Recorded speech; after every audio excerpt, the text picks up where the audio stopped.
ஆஸ்திரேலியாவில் பதவி ஏற்கிறாரா விஜய்? முன்பே பிறந்த நாளை கொண்டாடி இருக்கக்கூடிய த்ரிஷா. விஜயை எதிர்த்து பேசிய ஜேம்ஸ் வசந்துடைய கார் மீது கல்வீச்சு. மீண்டும் சம்பவம் செய்திருக்கக்கூடிய ஜேம்ஸ். குழந்தைகளை தலையை நாசம் செய்யக்கூடிய தற்குறிகள். பெற்ற தந்தையை கடிக்கும் பைத்தியக்கார தற்குறிகள். சாதனை படைத்திருக்கக்கூடிய கலைஞர் மருத்துவமனை.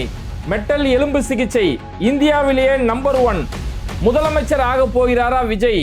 இது மாதிரி இந்த தேர்தலை தொடர்ந்து பல்வேறுபட்ட கள நிலவரங்களையும் அதோட வீடியோ தொகுப்புகளுடைய தான் இந்த வீடியோவில் பார்க்க போகிறோம். அதுக்கு முன்னாடி யாரெல்லாம் பேட்டை டிவியை சப்ஸ்கிரைப் பண்ணாமல் பார்க்குறீங்களோ அவங்க மறக்காமல் சப்ஸ்கிரைப் பண்ணிட்டு இந்த வீடியோக்களை உங்கள் நண்பர்களுக்கு அதிகமாக ஷேர் செய்யுங்க.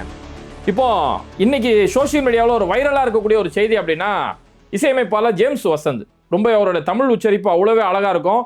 ரொம்ப அழகான ஒரு சமூக பொறுப்புள்ள ஒரு நபர்.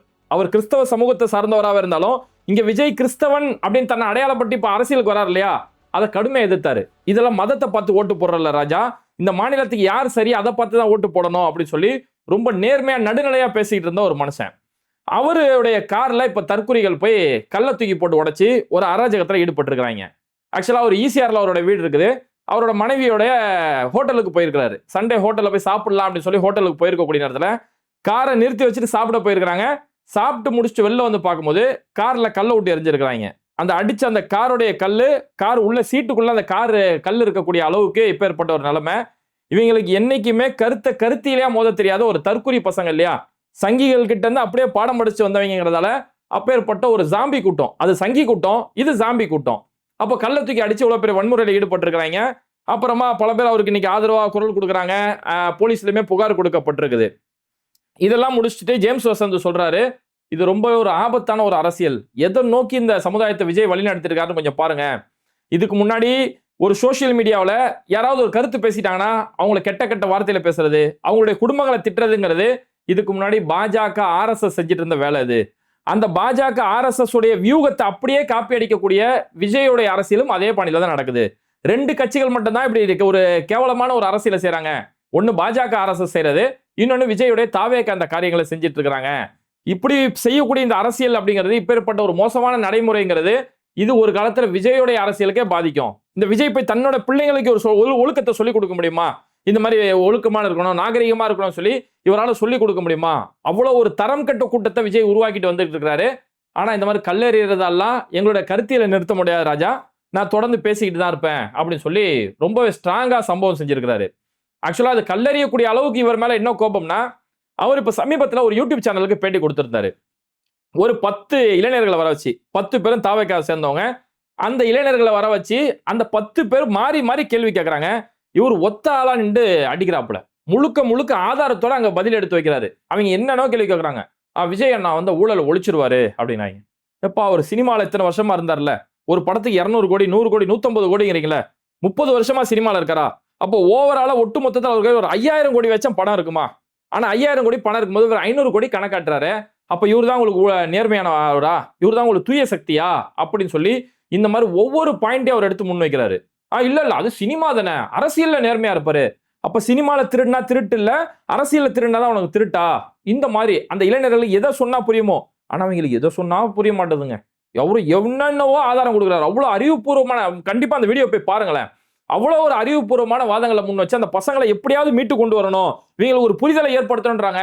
ஆனா அந்த இருக்கக்கூடிய ஆண்கள் பெண்கள் அந்த பசங்க ஒரு அளவு புரிய மாட்டேங்குது. எதை சொன்னாலும், அதாவது நீ சொல்றதை நான் காதலே ஃபர்ஸ்ட் வாங்க மாட்டேன், நீ காதல வாங்கினாலும் நான் திருந்துவேன், நான் காதலே வாங்க மாட்டேன். ஆனா எங்க அண்ணா நல்லவர், எங்க அண்ணாவுக்கு நான் ஓட்டு போடுவோம். அவர் தெளிவா கேட்கிறாரு, அவர் ஒரு நடிகர்ன்ற தாண்டி என்னப்பா தகுதி இருக்கு?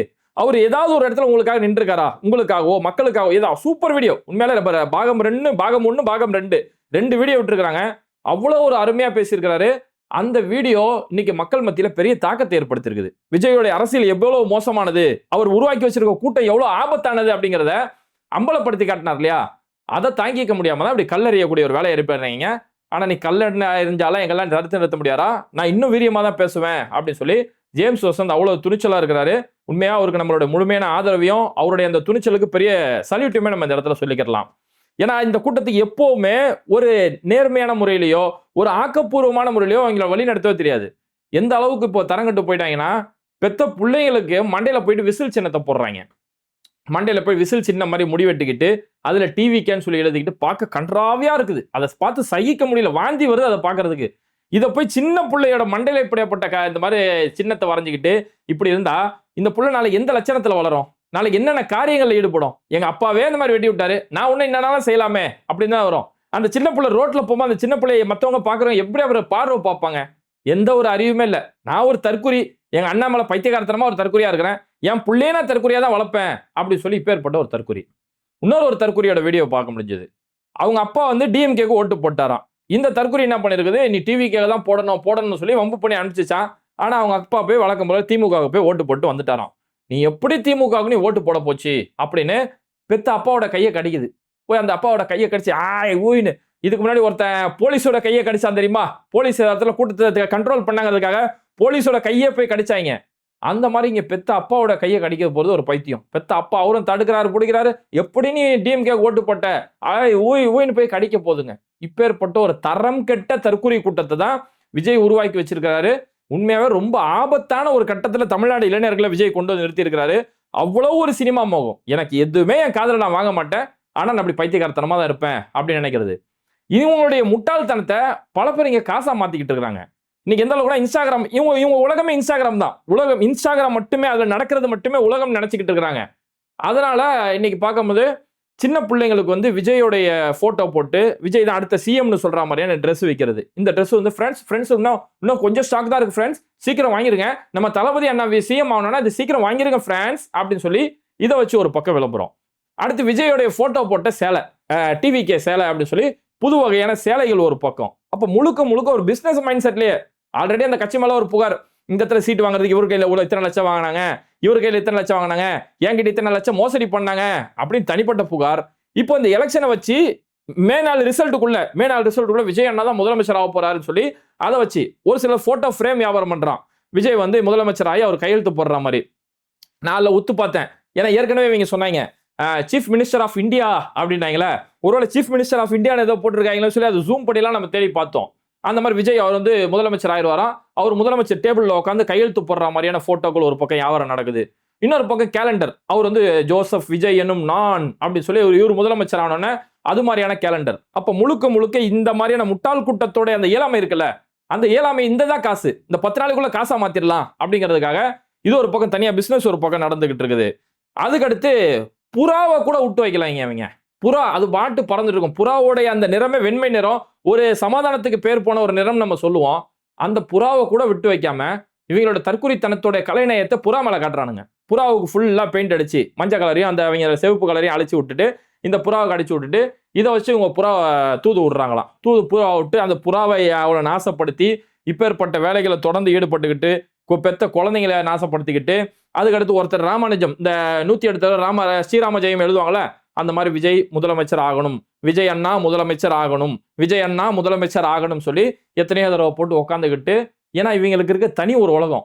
இன்னைக்கு எப்படி ஆரம்பிச்சாங்கன்னா இந்த தற்குறிகளுக்கு சில அவங்க சார்பில் ஏதாவது ஒரு ஸ்போக் பர்சன் வச்சிருப்பாங்க மீடியாவில் பேசுறதுக்காக.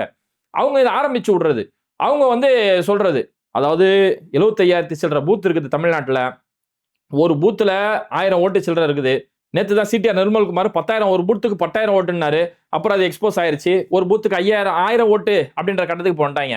ஒரு பூத்துக்கு 1000 ஓட்டு அப்படின்னாலும் விஜய் அண்ணா ஒரு 200 ஓட்டு வாங்கியிருக்க மாட்டாரா? விஜயோட ஃபேன்ஸ் அவரை ரசிக்கக்கூடியவங்க ஒரு பூத்துக்கு 200 பேர் இருக்க மாட்டாங்களா? அப்ப 200 பேர் பூத்துக்கு ஓட்டு போட்டாலே கிட்டத்தட்ட 30% விஜய் நான் ஓட்டு வாங்கிடுவாரு. அடடா அவரு தான்ப்பா சிஎம் அப்படின்னு சொல்லி இப்படி ஒரு கற்பனை உலகத்துல ஒருத்தன் ஒரு செய்தியை பரப்புறானா அதை அப்படி நம்பிட்டு அலையிறாங்க. சரிடா 200 ஓட்டு விஜய் வாங்குறாருனா அப்ப திமுக இங்க 400 ஓட்டு வாங்குவாங்களடா. இங்க மக்களுக்கு இவ்வளவு சாதனை இந்த 5 வருஷத்துல சிறப்பான ஒரு ஆட்சி செஞ்சிருக்காங்கல்ல, பெண்களுக்கு அவ்வளவு நலத்திட்டங்களை செஞ்சிருக்காங்கல்ல, அப்ப அவங்க 400 ஓட்டு வாங்குவாங்கல்ல. அதிமுக 300 ஓட்டாச்சு அதிமுக வாங்குவாங்கல்ல, நீயே 200 வாங்கினா அதிமுக 300 வாங்க மாட்டாங்களா? இங்க டிஎம்கே 400 ஓட்டு 500 ஓட்டு வாங்க மாட்டாங்களா? அந்த எந்த ஒரு கணக்குமே தெரியாது. இவங்களா ஒரு கற்பனை, அந்த ஒரு கற்பனை உலகத்துக்குள்ள வாழ்ந்துகிட்டு இருப்பானுங்க. அந்த மாதிரி கற்பனை உலகத்துக்குள்ள ஆனா என்ன ஒன்னா ஒரு செய்தியை எது சொன்னாலும் நம்புறானுங்க அவனுங்க. இந்த மாதிரி விஜய் வந்து இஸ்லாமியர்களை தீவிரவாதியா காட்டிட்டாரு, எப்படா நீங்க இன்னும் ஆதரிக்கிறீங்க, முஸ்லீம் பேர் வச்ச பசங்க எப்படா இன்னும் ஆதரிச்சிட்டு இருக்கீங்க, தொடர்ந்து இஸ்லாமியர்கள் தீவிரவாதியா காட்டுறதுக்கான நோக்கம் என்னடா அப்படின்னு கேள்வி கேட்டா, கலைஞர் கூட தான் சட்டமன்றத்தில் போயிட்டு முஸ்லீம் தீவிரவாதின்ற வார்த்தையை சொன்னாரு, அவர் தான் அதை ஃபர்ஸ்ட் ஆரம்பிச்சு வச்சாரு அப்படின்னு ஒரு வார்த்தை சொன்னாங்க. தற்குறி பசங்களை கலைஞர் அப்படி சட்டமன்றத்தில் பேசியிருந்தா அது அவை குறிப்பில் இடம்பெற்று இருக்கும். சட்டமன்றத்தோட அவை குறிப்பில் இடம்பெற்றிருக்கும். போய் எங்கேயாவது சட்டமன்றத்தோட அவை குறிப்பில் போய் தேடு. இன்னைக்கு அவை குறிப்பில் எந்தெந்த தலைவர்கள் என்னென்ன வார்த்தைகள் பேசுறாங்கன்றது பதிவு செய்ய ஆவணப்படுத்தப்பட்டு வச்சிருக்குது. அப்ப அந்த அவை குறிப்பில் போய் தேடிப்பாரு. எங்கேயாவது கலைஞர் இஸ்லாமியர்கள் தீவிரவாதிகள் அப்படின்னு சொல்லி சொன்ன ஒரு வார்த்தையை காட்டு. எதுவுமே தெரியாது. ஒருத்தன் ஒரு செய்தியை சொல்லுவான், அதை அப்படியே கண்மூடித்தனமா நம்புவானுங்க.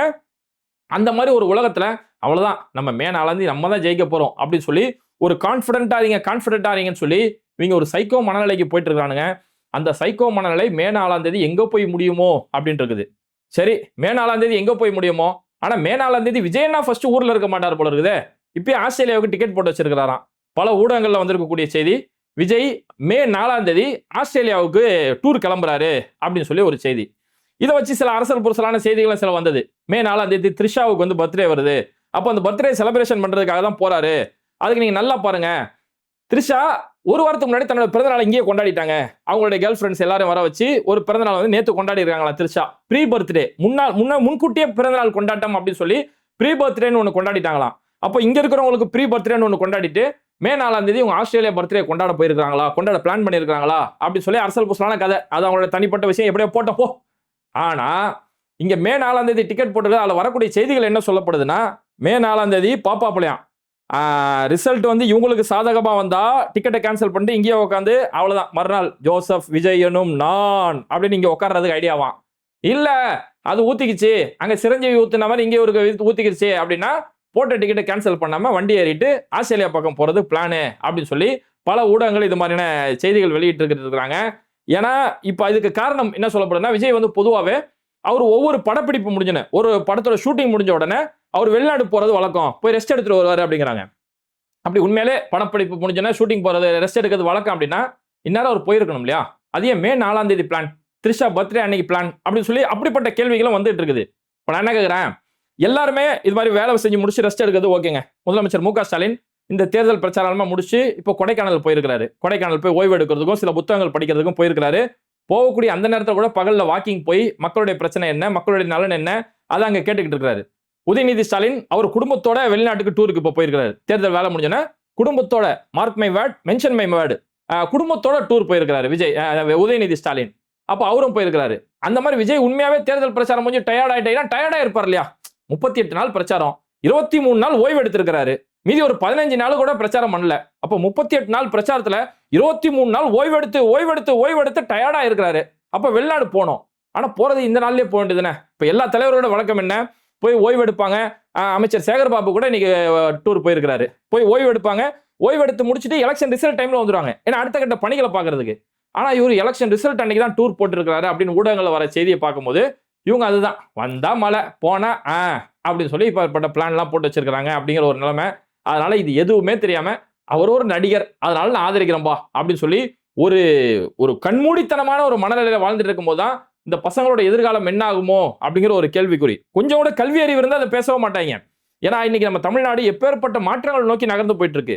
இங்க நான் சொல்ற 2 கட்சியுமே சொல்றேன், திமுக அதிமுக ரெண்டுமே அந்த திராவிட சித்தாந்த நிலைப்பாடுல வந்ததால இந்த தமிழ்நாடு எந்த அளவுக்கு ஒரு முன்னேற்றம் அடைஞ்சிருக்கு தெரியுமா? இப்ப இன்னைக்கு நடந்திருக்கக்கூடிய ஒரு முக்கியமான ஒரு சாதனைன்னு சொல்லலாம், இந்தியாவிலே ஒரு சாதனைன்னு நம்ம சொல்லலாம். நம்ம கிண்டியில் இருக்கக்கூடிய கலைஞர் நூற்றாண்டு மருத்துவமனை அவ்வளோ ஒரு மல்டி ஸ்பெஷல் ஹாஸ்பிட்டல். நீங்க இன்னைக்கும் அப்போலோ மாதிரியான உயர்தர மருத்துவமனைகளை கம்பேர் பண்ணி பாருங்க, கலைஞர் ஹாஸ்பிட்டலை கம்பேர் பண்ணி பாருங்க, அவ்வளோ லக்ஸரியா அவ்வளோ குவாலிட்டியா இருக்கும். எல்லா வகையான உயர்தர மருத்துவமனை சிகிச்சையுமே அந்த இடத்துல செய்யப்பட்டு இருக்கு. அந்த இடத்துல பிரபாகர்னு சொல்லக்கூடிய ஒரு கூலி தொழிலாளி ஒருத்தருக்கு விலா எலும்புகள்ல அவருக்கு புற்றுநோய் ஏற்பட்டிருக்குது. அந்த புற்றுநோய்க்கு பேரு மல்லிக்னன்ட் போன் டியூமர் அப்படின்னு சொல்லக்கூடிய ஒரு புற்றுநோய். கிட்டத்தட்ட 5 கிலோ அளவுக்கு விலா எலும்புல அவருக்கு புற்றுநோய் ஏற்பட்டிருக்கு. இப்போ அவர் உயிர் காப்பாற்றணும்னா அந்த விலா எலும்பையே நீக்கணும். ஒரு எலும்பு புற்றுநோய் அது வந்து. அப்ப அந்த விலா எலும்பையே நீக்கினா மட்டும்தான் அவரால் உயிர் வாழ முடியும். அப்படியே இந்த ஆபரேஷன் பண்ணாலும் உயிர் வாழ்றதுக்கு 50% மட்டும்தான் சான்ஸ் அப்படின்னு சொல்லி சொல்றாங்க. அப்படி அந்த எலும்பை நீக்கிட்டு அவருக்கு ஒரு செயற்கை எலும்பு பொறுத்து வைக்கணும் அப்படின்னா இது தனியார் மருத்துவமனையில் இந்த சிகிச்சை எடுக்கணும்னா கிட்டத்தட்ட பல லட்சங்கள் செலவாகும் இதுக்கு. இவர் ஒரு கூலி தொழிலாளி, சாதாரண ஒரு கூலி தொழிலாளி. அப்போ இங்க இருக்கக்கூடிய கலைஞர் நூற்றாண்டு மருத்துவமனையில கிண்டில வந்து ட்ரீட்மெண்ட் எடுத்துக்கிறாரு. அங்க முதலமைச்சரோட காப்பீடு திட்டத்தின் அடிப்படையில முழுக்க இலவசமான முறையில் ட்ரீட்மெண்ட் கொடுக்கப்படுது. முழுக்க இலவச சிகிச்சை கொடுக்கப்படுது. இந்தியாவிலே சாதனை படைச்சிருக்காங்க. அதாவது டைட்டானியம் மெட்டல் ட்ரீட்மெண்ட் சொல்லுவாங்க. பிரத்யேகமா ஒரு உலோகம், டைட்டானியம் உலோகத்தை வச்சு செயற்கை விலா எலும்பு, அந்த விலா எலும்பு மாதிரியே ஒரு செயற்கை எலும்பை உருவாக்கி அந்த ஒரிஜினல் விழா எலும்பை, புற்றுநோய் இருக்கக்கூடிய விழா எலும்பை வெளியில எடுத்துட்டு இந்த செயற்கையா இருக்கக்கூடிய டைட்டானியம் உலோகத்துடைய அந்த எலும்பு அந்த இடத்துல உள்ள வச்சு சாதனை படைச்சு காட்டி இன்னைக்கு அந்த கூலி தொழிலாளி நல்ல முறையில் ஆரோக்கியத்தோட இருக்கிறாரு. இதுல எந்த ஒரு பணமும் அவர்கிட்ட வாங்காம முழுக்க இலவசமா அவருக்கு இந்த ட்ரீட்மெண்ட் கொடுக்கப்பட்டிருக்கு. பணக்காரர்கள், செல்வந்தர்கள் மட்டுமே இப்படிப்பட்ட ட்ரீட்மெண்ட் பண்ண முடியுன்ற நேரத்துல சாமானிய கூலி தொழிலாளியும் இவர் பெரிய உயர்தர சிகிச்சை செய்ய முடியும் அப்படின்னா இதற்கு பெயர் தான் மாற்றம், இதற்கு பெயர் தான் முன்னேற்றம். அப்பேற்பட்ட சிறப்பான ஆட்சி இங்க நடக்கும்போது நீ யார மாற்றம்னு காட்டுறல, அந்த மாற்றம் என்ன செய்வாரு? நீ மாற்றம் அவர் சொல்ற, அவர் அதுக்கு ஏதாவது ஒரு ஒர்த் இருக்குதா, அதுக்கு ஏதாவது தகுதி இருக்குதா, ஏதாவது ஒன்னு அவரால் செய்ய முடியும்னு சொல்லி காட்டியிருக்கிறாரா? ஒரு இதுல கூட, அதாவது கடிதம் எழுதுறாங்க, உள்துறை செயலாளர் கடிதம் எழுதுறாங்க. உள்துறை செயலாளருக்கு எழுத வேண்டிய கடிதத்தை மணிப்பூர் ஆளுநருக்கு போய் அந்த கடிதத்தை எழுதுறாங்க. நேத்து தற்குறிங்க பதிவு போடுறாங்க, ஆளுநர் ரவி வந்து பதவியேற்பு விழா செய்வாராம். ஆளுநர் ரவி ஊரை விட்டு போய் 3 மாசம் ஆயிப்போச்சு. அப்ப அடிப்படை புரிதல அஞ்சலை அம்மாள் நீதிமன்றத்தை திறப்பாங்களாம், அஞ்சலை அம்மாள் பேர்ல நீதிமன்றம் திறப்பாங்களாம். ஒரு குறிப்பிட்ட தனிநபர் பேர்ல எந்த ஒரு நீதிமன்றமே திறக்க முடியாது. அப்ப இந்த ஒரு அடிப்படை அறிவு கூட இல்ல. விஜய் சில தேர்தல் அறிக்கைகள் கொடுத்தாரு. இந்த தேர்தல் அறிக்கைகளை நடைமுறைப்படுத்தணும்னா 12 லட்சம் கோடி வருஷத்துக்கு செலவாகும். ஆனா ஒன்றிய அரசு தமிழ்நாடுக்கு கொடுக்கக்கூடிய நிதியை 4,60,000 கோடி தான். அப்ப 4,60,000 கோடி வச்சுக்கிட்டு 12 லட்சம் ரூபாய் எங்கிருந்து செலவு பண்ணுவனே? எல்லாமே கற்பனை. ஒரு கற்பனை உலகத்திலே இந்த கூட்டம் வாழ்ந்துட்டு இருக்குது. அதனால இவங்களால இது மாற்றம்ன்ற பேர் சொல்ற கூட தகுதி இல்லை. ஆனா இங்க தமிழ்நாடு ஒரு சிறப்பான மாற்றத்தை நோக்கி, இந்தியாவிலே நம்ம தமிழ்நாடு தான் மாற்றத்தை நோக்கி நம்ம நகர்ந்து போயிட்டு இருக்கோம்னா அதுக்கு திமுக, இந்த திராவிட கட்சிகளுடைய அந்த பங்களிப்பு அதுக்கு ஒரு முக்கியமான பங்களிப்பு. இப்ப இன்னைக்கும் இந்தியாவிலே ஒட்டுமொத்த தென்னிந்தியாவை நம்ம எடுத்துக்கிட்டா கூட, ஒட்டுமொத்த தென்னிந்தியாவிலே மக்கள் அரசு மருத்துவமனையில சிகிச்சை பெறுறதுல நம்ம தமிழ்நாடு தான் நம்பர் 1 இடத்துல இருக்கிறோம். தமிழ்நாட்டில் மட்டுமே 43% மக்கள் அவங்களுக்கான சிகிச்சையை அரசு மருத்துவமனையில போய் பெற்றிருக்காங்க. அந்த அளவுக்கு இங்க கவர்மெண்ட் ஹாஸ்பிட்டல் ட்ரீட்மெண்ட் அவ்வளவு குவாலிட்டியா இருக்குன்றது இன்னைக்கு தென்னிந்திய அளவுல இந்திய அரசு சார்பில் வெளியிடப்பட்ட தகவல். இதெல்லாமே நம்ம சும்மா வாயில போக்கல சொல்லல, இந்திய அரசு சார்பில் சொல்லப்பட்ட தகவல். தமிழ்நாடு மக்கள் 43% மக்கள் அரசு மருத்துவமனை ட்ரீட்மெண்ட் எடுத்துக்கிறாங்க. டோட்டல் தென்னிந்தியாவிலேயே தமிழ்நாடு தான் நம்பர் 1 இடத்துல இருக்குது. அதுக்கடுத்து கேரளா 30% மக்கள் தான் கேரளாவில் அரசு மருத்துவமனை ட்ரீட்மெண்ட் எடுக்கிறாங்க. கர்நாடகா 29% மக்கள் எடுக்கிறாங்க. ஆனா தமிழ்நாடு நம்பர் 1 இடத்துல 43% மக்கள் இதனால பயனடைஞ்சிட்டு இருக்காங்க அப்படின்னு சொல்லி, இப்படி இந்த அளவுக்கு துல்லியமான தரவுகள், இந்த புள்ளி விவரங்கள் இருக்கும்போது இது எதுவுமே எனக்கு தேவையில்ல. இது எதுவுமே நான் காது குத்து கூட கேட்க மாட்டேன். ஏன்னா நான் பைத்தியம், காது குத்து கேட்க மாட்டேன் அப்படின்னு சொல்லி ஒரு கற்பனை உலகத்துல வாழ்ந்துட்டு, அந்த கற்பனை உலகத்துல விஜய் முதலமைச்சர் ஆயிடுவார் அப்படிங்கிறாங்க. அதனால இதெல்லாம் சுத்தமா நடக்காது. அந்த பசங்களுக்கு இந்த 4ஆம் தேதி தான் யதார்த்த உலகம் என்னன்ற ஒரு அறிவு வரும். ஆனா இங்க பலரும் சொல்றது என்னன்னா, இப்படிப்பட்ட ஒரு தற்கூரி கூட்டம் வந்து ஒரு இடத்துல கூட ஜெயிக்க கூடாது அப்படின்னு எல்லாருமே சொல்றாங்க. நம்மளோட எதிர்பார்ப்பு அதுதான், இதெல்லாம் ஒரு இடத்துல கூட ஜெயிக்க கூடாது. ஆனா எனக்கு பர்சனலா ஒரே ஒரு ஆசைங்க இருக்கு. எனக்கு பர்சனலா ஒரே ஒரு ஆசை என்னன்னா, விஜய் மட்டும் ஒரே இடத்துல ஜெயிக்கணும். விஜய் 2 இடத்துல போட்டி போறாருல, விஜய் மட்டும் ஒரே இடத்துல ஜெயிச்சு அவர் எம்எல்ஏவை சட்டமன்றத்துக்குள்ள வரணும். அப்ப அந்த சட்டமன்றத்துக்குள்ள விஜய் வந்தாருன்னா அப்போதான் இந்த தற்கொலைகளுக்கு புரியும். ஐயோ, இவரையா போய் நம்ம முதலமைச்சரா ஆகணும்னு நினைச்சோம், இவரையா போய் நம்ம மாற்றம்னு நினைச்சோம். ஏன்னா ஒரு பிரச்சாரத்துக்கு வராத நபர் இவர் சட்டமன்றத்துக்கு வரமாட்டாரு. திரிஷா வீட்டு நாயோட பர்த்டேக்கு போவாரு, கீர்த்தி சுரேஷ் வீட்டு கல்யாணத்துக்கு போவாரு, மத்த எங்கெல்லாம் போயிடுவாரு. ஆனா இங்க தமிழ்நாட்டு மக்களுக்கு பிரச்சனை வெளில வர மாட்டார் இல்லையா? அந்த மாதிரி சட்டமன்றத்தோட இங்க அவை சட்டமன்றம் கூடும்போது எந்த ஒரு கூட்டத்திலையும் கலந்துக்க மாட்டாரு. அங்க கேள்விகள் கேட்கும்போது எந்த ஒரு கேள்வியும் கேட்க தெரியாது, எந்த ஒரு எதிர்கேள்வி கேட்டா அதுக்கு பதில் சொல்ல தெரியாது. எல்லாம் சட்டமன்றம் முடிஞ்சோன்னா வெளியில வந்து எம்எல்ஏக்கள் பேட்டி கொடுப்பாங்க, ஊடகங்களை சந்திப்பாங்க. இவருக்கு ஊடகத்தை சந்திக்க தெரியாது. அப்ப எதுவுமே தெரியாது, எதற்குமே தகுதி இல்லாத இந்த நபரா நம்மள ஆளணும் நம்ம நினைச்சோம் அப்படின்னு சொல்லி அன்னைக்கு அந்த அறிவு அந்த பசங்களுக்கு வரணும்னா, என்னோட ஒரு ஆசை என்னன்னா, விஜய் மட்டும் ஒரே ஒரு இடத்துல எம்எல்ஏவை ஜெயிச்சு உள்ள வரணும். அப்பதான் இவங்களுக்கு முழுமையான அறிவு வரும் அப்படிங்கிறது நம்மளுடைய பர்சனல் ஆசை. இது மாதிரி வீடியோக்களை தொடர்ந்து பார்க்கறதுக்கு மறக்காம பேடை டிவியை சப்ஸ்கிரைப் பண்ணிட்டு இந்த வீடியோக்களை உங்க நண்பர்களுக்கு அதிகமாக ஷேர் செய்யுங்க. இணைந்திருப்போம். மிஸ்டர் பர்ஃபெக்ட் எக்ஸ்ட்ரா கோல்டு திருமணமான ஆண்களுக்கு திருப்பு முனையை ஏற்படுத்தும் ஹலாலான இயற்கை வியாகரா. 60,000க்கும் மேற்பட்ட திருப்திகரமான வாடிக்கையாளர்கள், 500க்கும் மேற்பட்ட வாடிக்கையாளர்களுக்கு குழந்தை வரமும் கிடைத்துள்ளது. வயதான பலகினமா, சுகர் பலகினமா, இனி கவலை வேண்டாம். உங்கள் இல்லறம் நல்லறமாக அமைய உடனே ஆர்டர் செய்யுங்கள். மேலும் விவரங்களுக்கு கீழுள்ள எண்ணை அணுகுங்கள்.